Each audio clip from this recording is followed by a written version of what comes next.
நம்ம இன்னைக்கு பேச போறது ஜல்லிக்கட்டு காளைகளும் பன்றி பசுக்களும் பேசுறோம். எனக்கு பின்னாடி இருக்கிறது எல்லாமே நாட்டு மாடுகள் தான். ஜல்லிக்கட்டு காளைகளை இன்னைக்கு சாதாரணமா நம்ம தமிழ்நாட்டில் அழிக்கணும்னு நிறைய இதை போட்டிருக்காங்க. அதுல 4-5 வகையை தமிழ்நாட்டில் இருக்கு, நிறைய வகை இந்தியா முழுவதும் இருக்கு. 4-5 வகைனா உம்பளாச்சேரி, காங்கேயம், காராம்பசு, கிடை மாடுகள், அந்த குட்டப்பசுன்னு இருக்குது. இதெல்லாம் நம்ம தமிழ்நாட்டில் இருக்கு. இதனுடைய காளைகளை அழிச்சிட்டோம்னா மீண்டும் இங்க நாட்டு பசுக்களே இல்லாம போயிடும். இன்னைக்கு பாத்தீங்கன்னா இந்த ஜெர்சின்னு சொல்ற, கெச்சப்னு சொல்ற பன்றி பசுக்களினுடைய பால்கள் குறைஞ்சது 3 லட்சம் கோடி தமிழ்நாட்டில் பால் விநியோகம் பண்ணிக்கிட்டு இருக்காங்க. அந்த பாலுக்கு ஆபத்து வந்துரும் அப்படின்னு தான் அவங்க நம்ம ஜல்லிக்கட்டையே தடை போட்டாங்க. அதை மீறி நீங்க உடைச்சிருக்கீங்க. இந்த ஜல்லிக்கட்டுக்கு ஏன் உடைச்சிருக்காங்கன்னா, அந்த காளை மாட்டினுடைய விந்து உற்பத்தி கட்டுப்படுத்தணும். அந்த காளை மாட்டை அழிச்சிட்டோம்னா விந்து இல்லாம போயிடும். இப்போ புதுசா ஒரு இதை பீட்டான்னு சொல்றாங்க. இது 1980 அமெரிக்காவில் ஒரு அமைப்பு உருவாயிருக்கு. அவங்க அங்க நாய்களை பாதுகாக்கிறேன், மிருகங்களை பாதுகாக்கிறேன்னு சொல்லி தெருவில் திடுற நாயப்புறா 15 நாள்ல அதை கருணை கொலை செஞ்சிடறாங்க. 15 நாள்ல கருணை கொலை செஞ்சது. இப்ப 2014 மட்டும் 35,000 நாய்களை கொண்டிருக்காங்க. 35,000 நாய் கொண்டதால அவங்க கருணை கொலைன்னு சொல்றாங்க. அவங்க மீண்டும் புதுசா நாய் கொடுக்கும்போது லட்சக்கணக்கான ரூபாயை போட்டு நாய் வாங்கிதான் ஆகணும். ஏன்னா ஒவ்வொரு வீட்லயும் நாய் வளர்த்தா தான் அந்த ஊர்ல வாழ முடியுன்றதால அவங்க அப்படி கொண்டு வந்துகிட்டு இருக்காங்க. இங்க பாத்தீங்கன்னா மாட்டுகளுக்கு தீவனம் அவங்க தான் கொடுத்துக்கிட்டு இருக்காங்க. ஏன்னா இங்க தமிழகத்துல நம்ம குடிக்கிற பால் அனைத்துமே அந்த பன்றி பசுவினுடைய பால் தான் கிடைச்சிக்கிட்டு இருக்கு. எங்கேயோ ஒருத்தருக்கு தான் இந்த பால் போய் சேரும். இத்தனை மாடு இருந்தாலும் எல்லாருக்கும் போய் சேராது, கொஞ்சம் தான் சேரும். அத்தனை பால்லையும் நம்ம நாட்டு மாட்டு பால் கொஞ்சம் கூட கிடைக்காதுன்னு போது அவங்க இந்த மாட்டெல்லாம் அழிச்சிட்டா மீண்டும் இன்னும் 1 லட்சம் கோடி பால் லிட்டர் அவங்க சேர்த்து விற்கலாம். அவங்களுடைய அமைப்பு இன்னும் பெருசாகிட்டே போகும். இதை ஒரு பெருமையா நினைச்சுக்கிறாங்க பீட்டா அமைப்புல சேர்ந்தவங்க பூரா. அது கிடையவே கிடையாது. அந்த பீட்டா அமைப்புல சேர்ந்தவங்களுக்கு அதனுடைய முழு கட்டமைப்பும் தெரியாம போய் சேர்ந்திருக்காங்க. ஏன்னா இது நம்ம இனத்தையே அழிக்கிறது, நம்ம இனத்தினுடைய மாட்டினுடைய வர்க்கத்தையே, அந்த உருவே தெரியாம இந்த 5000 வருஷமா நம்ம ஜல்லிக்காளைகள் இருக்குன்னு நம்ம பார்த்திருக்கோம், வரலாறுல பார்த்திருக்கோம், சிந்து சமவெளியில பார்த்திருக்கோம். அதை எல்லாத்தையும் அழிக்கிறதுக்கான ஏற்பாடு தான் இப்ப நடந்துகிட்டு இருக்கு. அதுல இருந்து மீண்டு இன்னைக்கு பாத்தீங்கன்னா இந்த ஜெர்சி பசுனுடைய தீமைகளை நீங்க பாப்பீங்க. எனக்கு பின்னாடி இருக்கிறது பசு கிடையாது. இது எல்லாம் வெளிநாட்டு மாடுகள். இது வெளிநாட்டில இருந்து வரப்பட்டது. இது பன்றியினுடைய ஜீனும் பசுவினுடைய ஜீனும் கலந்து தயாரிக்கப்பட்ட ஒரு மிருகன்னு சொன்னாலே பன்றின்னு தான் அர்த்தம். பன்றி தான் மிருகன்னு சொல்லுவோம். அந்த பன்றியை இன்னைக்கு எல்லாரும் பால் எடுத்து சாப்பிடுறாங்க. இப்போ ஆராய்ச்சியில 16 காம்பு இருக்கிற மாடு கொண்டு வர போறாங்க. ஏன் 16 காம்பு இருக்கிற மாடு கொண்டு வர போறாங்கன்னா, பன்றிக்கு 16 காம்பு இருக்கு, அதே மாதிரி பசுவுக்கும் 16 காம்பு கொண்டு வர போறாங்க. இப்போ இதெல்லாம் போக போகுது. இதை சாப்பிட்டா இன்னைக்கு வராத நோய் எல்லாமே வந்திருக்கு. இந்த நோயை சொல்ல போனோம்னா தைராய்டு, புற்றுநோய், அது இல்லாம மார்பக புற்றுநோய், நீர்க்கட்டி, வயிற்றுல கர்ப்பப்பை எல்லாமே கெட்டு போயிடுது. குழந்தையே இப்ப பிறக்கிறது இல்லை. இப்ப காலையில ஒரு 11 மணி கணக்கு தான் இருக்கும். ஆனா இந்த பசுக்கள் எல்லாம் நிழலுக்கு வந்துடும். ஏன்னா இந்த வெயில் தாங்காது. வெயிலுக்கு போனா அது இளைச்சி ஆட ஆரம்பிச்சிடும். இளைக்கும் பொழுது அதுக்கு முடியாம போயிடும். அதனால அந்த இளைச்சிட்டு இருக்க மாட்டுல பால் எடுத்து கொடுத்தாங்கன்னா அதே மாதிரி மனிதர்களுக்கு ஆஸ்மா நோய், இழப்பு நோய் வந்துருது. இதால அதிக நேரம் நிக்க முடியாது. நின்றுச்சுன்னா கால் முட்டி வீங்கிரும். அந்த முட்டி வீங்கிறதால இந்த பாலை சாப்பிடுறவங்களுக்கு முட்டி வீக்கம் அது நீர்க்கட்டுன்னு சொல்றாங்க. அது தொண்டை பகுதியை பாத்தீங்கன்னா தொண்டை ஒரே இதா இருக்கும். அதனால இந்த தைராய்டு நோய் வந்துருது.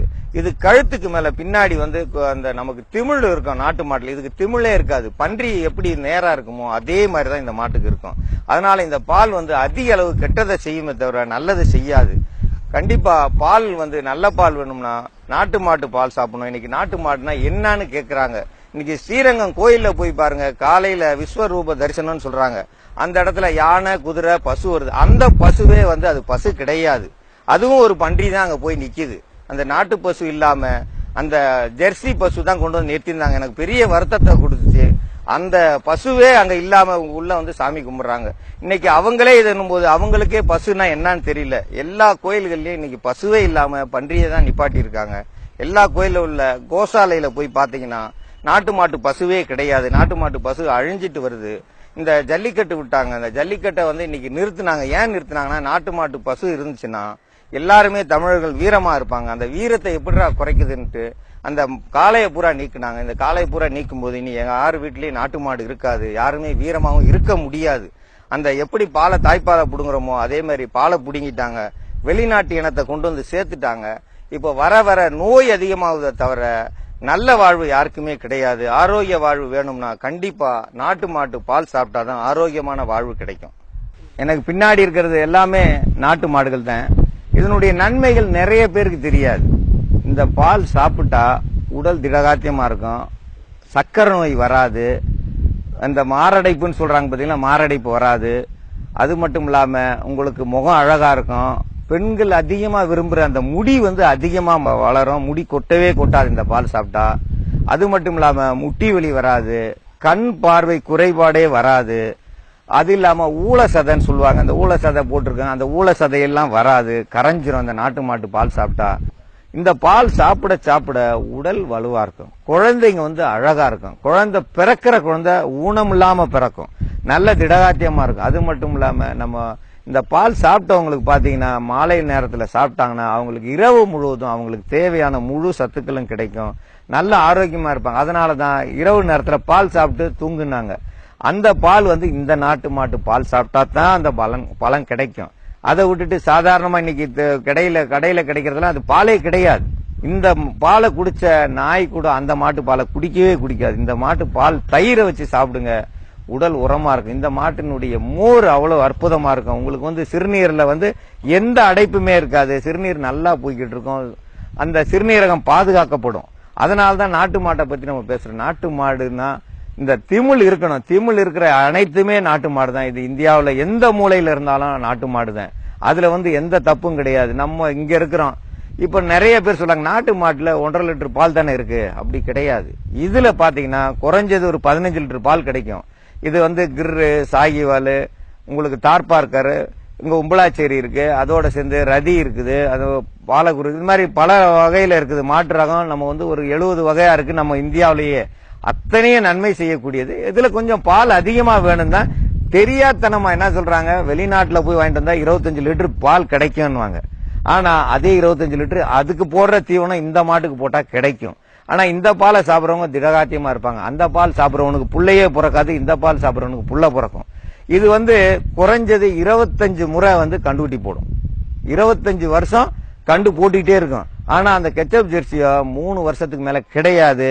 3 வருஷத்துக்கு மேல அது கண்டு போட்டுச்சுன்னா நீங்க தினந்தோறும் 500 ரூபாய் செலவழிச்சா பால் வந்து 300 ரூபாய் கிடைக்கும். தினந்தோறும் 200 ரூபாய் நஷ்டத்துல போகும். ஆனா இந்த மாட்டுக்கு 100 ரூபாய் செலவழிக்க மாட்டாங்க. அது 200 ரூபாய்க்கு 300 ரூபாய்க்கு பால் கொடுக்கும். அந்த திமிழ் பாத்தீங்கன்னா அது வந்து அதுக்கு தேவையான சத்துக்களை கொடுத்து அதை வந்து அந்த உடம்ப காப்பாத்திருக்கும். அந்த திமிழ் இல்லைனாலே அது பன்னி தான் பாத்தீங்கன்னா நேரா இருக்கும். பன்னியை பாருங்க, அந்த திமிழே இருக்காது. அதே அதனுடைய விந்தெடுத்து அந்த பசுவுல செலுத்தினால அந்த கெச்சப் ஜெர்சி மாடு நேரா தான் இருக்கும். அதுக்கு ஒரு திமிழ் கூட வராது. திமிழ் வர வச்சு பார்க்க சொல்லுங்க, பார்க்கவே முடியாது. இன்னைக்கு பெல்ஜியத்துல இருந்து சென ஊசி ஒரு கோட்டர் எம்எல் வந்து 15,000 ரூபாய் சொல்றாங்களாம். 15,000 ரூபாய். நம்ம நாட்டு மாட்டினுடைய விந்த வந்து ஒரு கோட்டர் எம்எல் 15,000 ரூபாய். அப்போ இந்த மாட்டை பூரா அழிச்சு அவங்க ஊர்ல கொண்டு போய் வச்சு அதுல இருந்து விந்து கொடுக்குறாங்க. அதே மாதிரி இந்த நாட்டினம் வந்து காளை வந்து தன்னால இனச்சேர்க்கை சேரும். அவன் வந்து சென ஊசி அவன் தான் போடுறான். அதனால தான் அந்த இனத்தை வந்து வெறுக்கிறோம். அந்த கெச்சப் ஜெர்சிக்கு எப்படி அது சென ஊசி போட்டு இனப்பெருக்கம் செய்யறாங்களோ அதே தான் போற காலத்துல வரும். இதுல விழிப்புணர்வு வந்து எல்லாரும் பொழைச்சிக்குங்க, எல்லாரும் நாட்டு மாட்டு பால் சாப்பிட்டு எல்லாரும் நல்லா இருங்க.